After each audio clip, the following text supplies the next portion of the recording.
Мгм. Здравствуйте, Тилякмат Мырза. Поговорим о последних событиях, что произошло, как сейчас обстоят дела с безопасностью.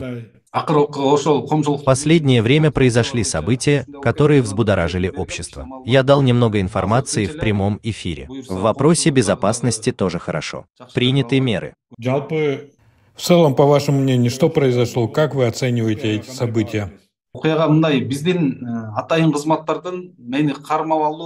Это провал специальной операции наших спецслужб по моему задержанию. Очень тщательно подготовленная операция с целью моего задержания и вывоза в Кыргызстан. Я это так расцениваю. Потому что гражданин, который не имеет права покидать территорию страны, которого судят Эмиль Джамгарчиев, не один, а два раза беспрепятственно пересекает границу. И потом людей, о которых он мне говорил, обещал свести, здесь не оказалось. Выяснилось, что он мне лгал. Заинтересовал меня тем, что в стране надо делать изменения, что переговорил со всеми оппозиционерами, что нужны деньги, что они дадут деньги только мне. Когда я спросил, кто они, кто будет давать деньги, он сказал: Телек, их единственное условие — не озвучивать имена, пока ты не приедешь. Но это очень крупные бизнесмены, ты сам их знаешь. Так вкратце он сказал. Я поверил словам Эмиля Джамгарчиева, поверил, что он хочет изменений в стране, и приехал.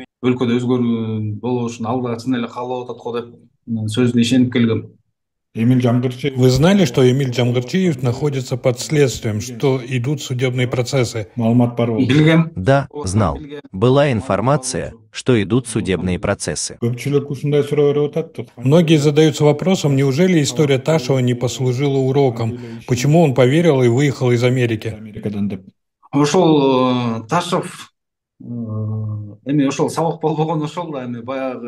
Да, не послужило же уроком, доверяешь некоторым, думаешь о них как о себе.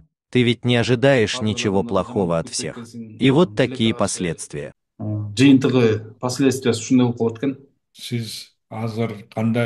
Какие теперь у вас мысли, какой урок вы извлекли из этого события?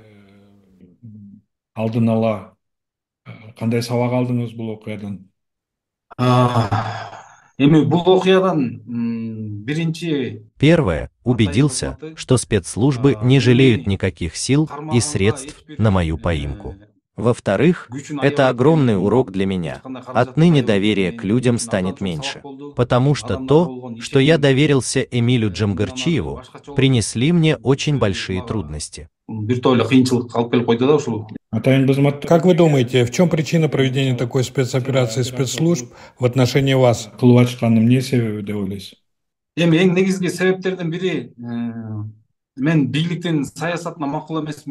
Первое, я не согласен с политикой нынешней власти, являюсь одним из гражданских активистов, который постоянно критикует их незаконные дела. То, что они не выполняют свои обещания. По моему личному мнению, они проводят политику против государственных интересов. И я об этом постоянно говорю. Я думаю, это основная причина. Вы употребили слово «гражданский активист». Кем вы являетесь? Гражданский активист, политик или блогер?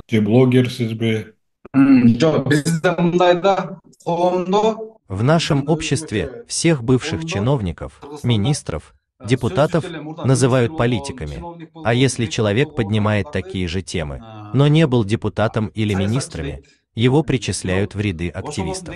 Сегодня некоторые политики являются активистами, и в целом, я считаю, если активисты обсуждают, говорят о социально-экономических вопросах, активно высказывают свое мнение, свои предложения, их тоже надо называть политиками, не нужно никого выделять.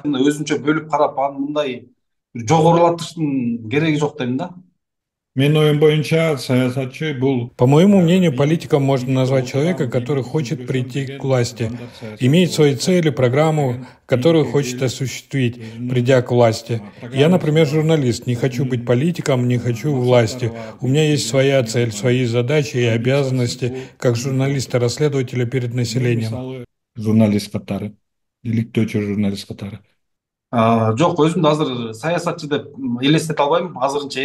Нет, пока я не могу так говорить. не могу называть себя политиком. Пока рано. Если исходить из сказанного вами, пока я выступаю как гражданский активист. Но если будет такая ситуация, и мне будет оказано доверие народа стать депутатом или членом правительства, не хочу сейчас юлить. Я не буду говорить, что мне не нужна никакая должность, что не пойду. Если сложится ситуация, и мне будет предложена работа, мол, ты много выступал, покажи на деле. Я пойду. А если не появится такой ситуации, сам не стану рваться на должности. Негизи сиз башынан баштап говорят, вы поддерживали Садыра Жапарова? Деп айтылат да. Садыр Жапаров Кыргызстанга келип, жаңылбасам 2017 чейин чек арада чет өлкөдө жүргөндө дагы байырмай сүйлөштүрчүмүн. Я поддерживал его, когда он был за границей, постоянно связывался с ним, как его сторонник. Не был членом его партии, не был микинчиловцем, просто как гражданин поддерживал. Несколько раз участвовал, посещал судебные процессы. Связывался, когда он сидел в тюрьме, разговаривал. В 2020 году в стране поменялась власть. 5 октября в стране произошел переворот. Я встретился с Садыром Жапаровым в гостинице «Достук» 6 октября. Он принял меня. Мы сидели и общались в кабинете. Он мне сказал, есть СЭС Бишкек, может, пойдешь со своими ребятами захватишь, займи это место, я потом все документы подготовлю. Там работай и своим ребятам дай работу. С этого места, с этого дня, я перестал сотрудничать с этой властью. С этого момента я перестал быть сторонником Садыра Жапарова, потому что, когда сидел в тюрьме, он говорил о других вещах. А с того дня, когда он меня толкнул на незаконные действия, я перестал быть его сторонником. После переворота я решил не связываться с политикой. Потом началась президентская гонка. Садыр Жапаров приехал в Нарын и выступил, что надо продать месторождение Джитим-Тоо, надо потихоньку копать, вывозить и продавать, тогда наша экономика поднимется. Как услышал эти слова из его программы, с того дня я стал противником политики Садыра Жапарова. Ошол күндөн баштап мен Садыр Жапаровго каршы боло баштадым саясатына. Вы не согласились взять СЭС, не пошли? Барган жоксузбу анда? Жок, СЭСге макул болгон жокмун. Мага Нет, не согласился. От имени Садыра Жапарова потом мне еще было предложено несколько должностей. После моего первого ареста, когда я был под домашним арестом, Курманкул Зулушев пригласил меня в Генпрокуратуру и предлагал мне должность. Даскул Бекмурзаев, министр энергетики, несколько раз при мне звонил Садыру Жапарову и предлагал должности. От всех отказался. Кроме этого, через политиков предлагал несколько раз другие должности. Но у меня почему-то не было желания работать в команде Садыра Жапарова. По Кемпирабадскому делу вы в итальянском ресторане вместе сидели со всеми, были вместе с Орозаим и Ильгизом Шаменовым в Москве. Их арестовали и привезли из Москвы. Вас опять не задержали. Это вызывает у многих сомнения. Можете рассказать об этом? Почему всех арестовали, а вас нет? 2022 жылдын октябрь айында В 2022 году, в октябре, если не ошибаюсь, 22 октября, в ресторане Касса Италиана было собрание. Там ничего секретного не было. Все открыто говорили. Вечером того же дня я должен был встретиться с людьми в Казахстане. Не было никакой информации о том, что будет арест кемпирабадцев. Я выехал, должен был из аэропорта Алматы вылететь в Астану. Я подключился к Wi-Fi в Алматы. Мне позвонил знакомый, сказал, пока не приезжай в Кыргызстан. Идет обыск в домах всех, кто присутствовал на собрании. Он спросил, где я. Я сказал, что за пределами страны. Сказал, пока не приезжай. Я полетел в Астану. Там мне сообщили, что всех арестовали на 48 часов. Не надо тебе возвращаться в Кыргызстан. Предложили полететь в Москву. Я согласился.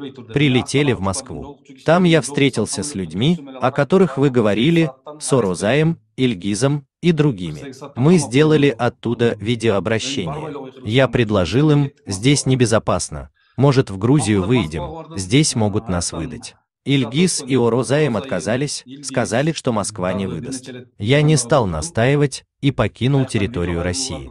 Я вылетел в другую страну. После того, как я уже улетел, по просьбе кыргызской стороны их задержали. Если бы у них было какое-то подозрение о моей причастности к их задержанию, они бы давно это сказали бы, даже из тюрьмы, написав письмо. В тюрьме, когда сидит человек, он как никогда проявляет обиду. Они же все сейчас на свободе. До сих пор в хороших отношениях со многими. Уже давно бы высказались бы, если бы они считали, что из-за меня сели.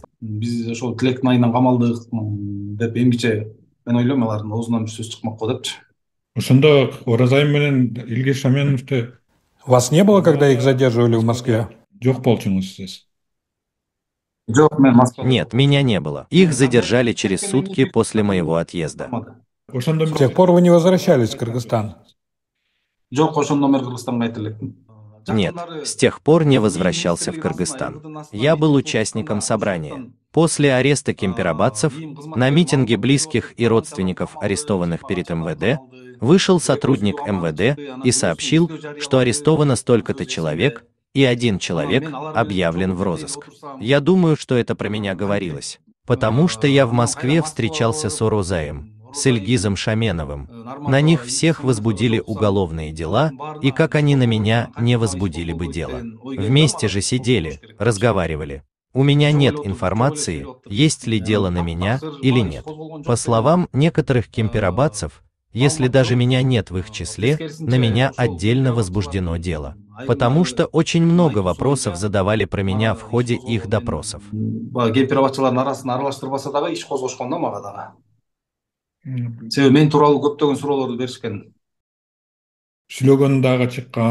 Теперь про Ташева. Есть запись, где вы втроем разговариваете. Расскажите об этом.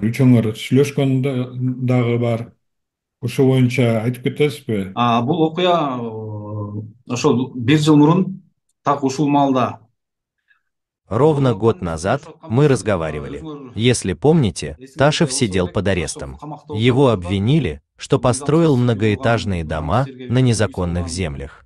В заключении он познакомился с Болотом Боисов. С ним он меня познакомил. Наш разговор записал Болот Боисов. Можно сказать, что он, секретный сотрудник, записывал и передавал. В опубликованном вами аудиозаписи про Ташева снова называется имя этого Боисова.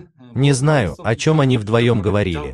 Они через Боисова зацепили Ташева. Ташев поверил Боисову и вышел со мной на связь через него.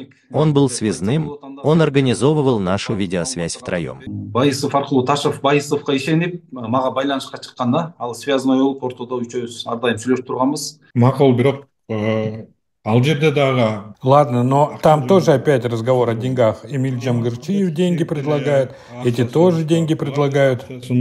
Акчаны Эмиль Джамгырчиевге келгенсек, ал акчаны өзү сунуштаган.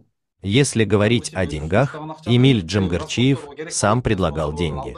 Сказал, что расходы будут, и надо взять деньги у спонсоров. А в случае с Ташевым я сам просил, потому что мне нужны были деньги. У меня семья есть. Я не бизнесмен, лишних денег нет. Я не так богат, у меня нет средств. Я сам просил у Ташева деньги на билет, на гостиницу, на расходы. Ошол расходторго деп сураган болчумун. Тогда тоже такая же схема была, привести вас куда-нибудь и арестовать? Аны да былтыр ушул ноябрдын айы аягында бир жолу мен Өзбекстанга конушум керек болчу. В конце ноября я должен был прилететь в Ташкент, в начале декабря в Алматы. Были такие планы у нас. Планыбыз бар болчу, анда дагы мен учуп келишим керек болчу. А почему не осуществилось? Потому что до меня дошла информация о том, что Ташев находится у них в заложниках. Через пытки и разное давление на Ташева они заставляли его выманить меня. Он был в заложниках, даже не в СИЗО ГКНБ, а в какой-то тайной квартире. Узнав об этом, я отказался ехать. После отказа начали появляться видео, я правильно понял? Нет, все произошло так, как рассказывает Ташев. Ему каким-то образом удалось сбежать от них. Где-то прятался. Когда он опубликовал свое видео, что у него вымогают 100 миллионов сомов, власть так отреагировала, опубликовала это видео. Анан бийлик ошондой реакция кылган да, биздин видеону чыгарган. Ошондо азыркы бийлик боюнча. Что вы думаете о нынешней власти? Почему они вас преследуют? Неге ушундай куугунтук кылып атат? Эми бул бийлик тарабынан Со стороны властей, службы национальной безопасности, уже делается вторая попытка задержать меня. За мою критику незаконных действий властей, за то, что открыто публично выражаю свое мнение. Поэтому они заинтересованы меня задержать. ачык айтып келатканым үчүн мүмкүн бүгүнкү бийлик мени кармаганга ушундай кызыктар болуп жатат. Рахмат, чоң. Спасибо за такую откровенную беседу. Успехов вам. Хотите что-то сказать еще? Есть какие-нибудь пожелания? Барбы мындай айта турган сөздөрүңүз? Жалпы кыргыз журтчулугуна бар. Да, есть, кыргызскому обществу. Я нуждаюсь в вашей поддержке. Вы до сих пор морально поддерживали меня. Буду стараться дальше оправдать ваше доверие. Все, что я делаю, ради будущего государства, народа и в интересах страны. Всем желаю успехов и семейного счастья. Бардыңарда үй-бүлөлүк бакыт, иштериңерге ийгилик каалайм. Кызык жашоо башталды, иштетели баштады. Бир муштумдай түйүлөлү бириктирип жаштарды. Эч кайдыгер болбойло, келечекте хойлойло. Жагалданбай байларга, мыктыларды колдойло.